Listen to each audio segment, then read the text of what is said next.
Operation सिंदूर 22 अप्रैल को पहलगाम में हुए विभत्स आतंकवादी हमले के शिकार मासूम नागरिकों व उनके परिवारों को न्याय देने के लिए लॉन्च किया गया था।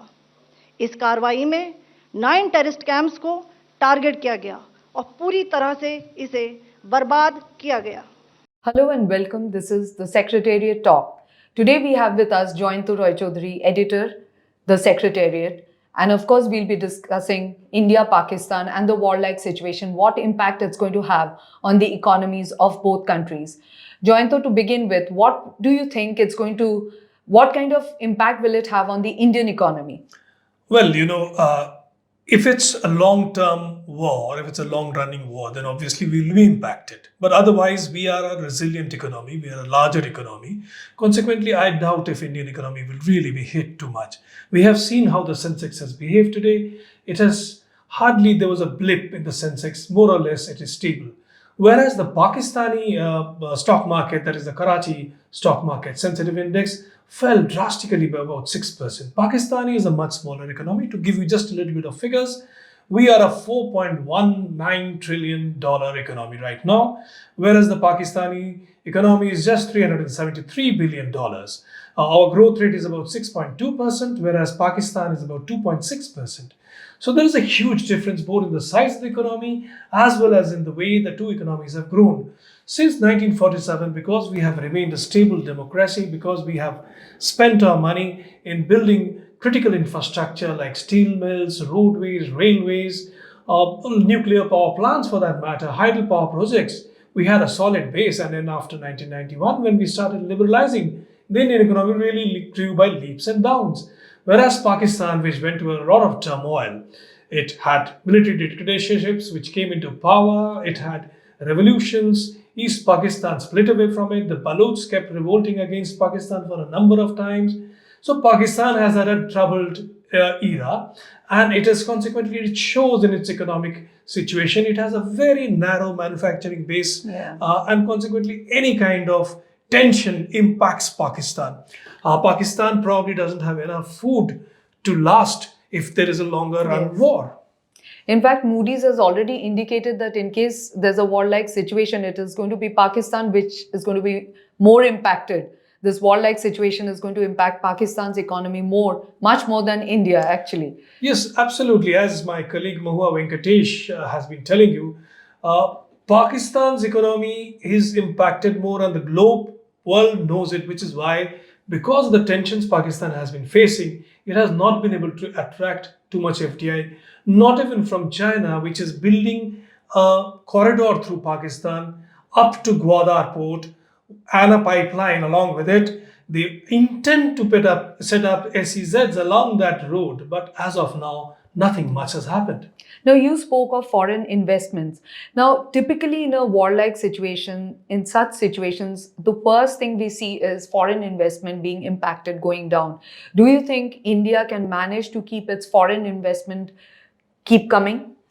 As of now, Mahua, what has happened is we have had missile strikes on Pakistan, which are in retaliation to the Pahalgam attack that they had sent terrorists from Pakistan. As you know, Lashkar-e-Taiba outfit sent them. But you see, this is a one-off thing. I do not think they are going to escalate. This was a measured response. And I do not think Pakistan either wants to escalate it too much. At the most, it might try to make a retaliatory strike, and that is about it. You cannot expect them to do too much because the world is on top of this situation. Already the United States has started telling both sides that you must maintain peace. The Iranian foreign minister has flown into Islamabad. It is talking to the Pakistanis. He wants to come to India after that to talk to us. So the world is awake at this time, and I do not see an escalation really happening. But secondly, India, the foreign direct investment which is coming in is long-term investment. It is coming in because India is a good marketplace, and they will not stop because of this one blip which has happened. However, in Pakistan's case, it was a bad story earlier for foreign investors. Now with this missile strike and talks about how terror infrastructure is still alive in Pakistan, things are looking bad for them.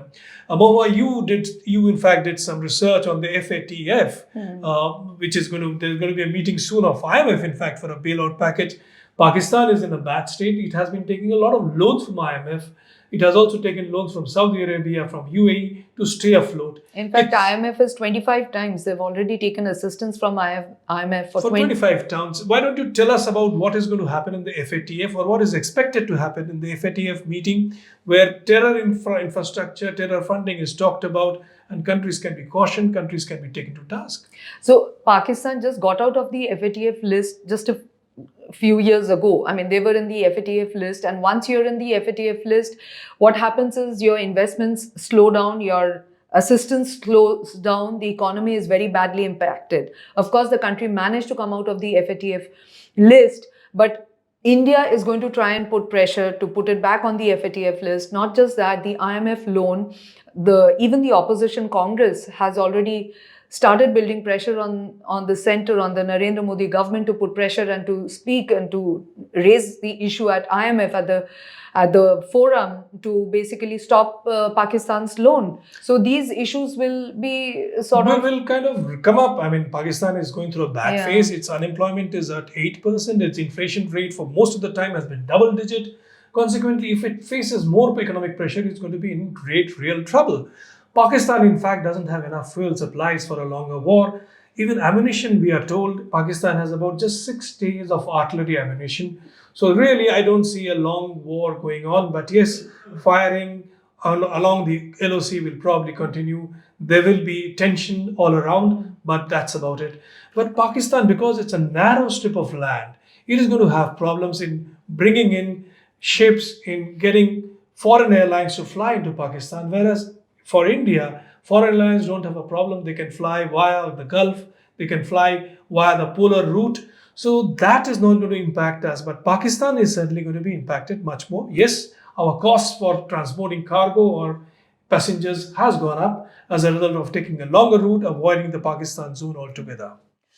Coming to Bangladesh and China, of course, we saw how Bangladesh came up with that statement that in case India attacks Pakistan or comes up with some kind of an action against Pakistan, Bangladesh is going to retaliate, and China will also be part of it. What is your take on that? No, Bangladesh didn't say it will retaliate. It said we want peace. We want to mediate. Northeast.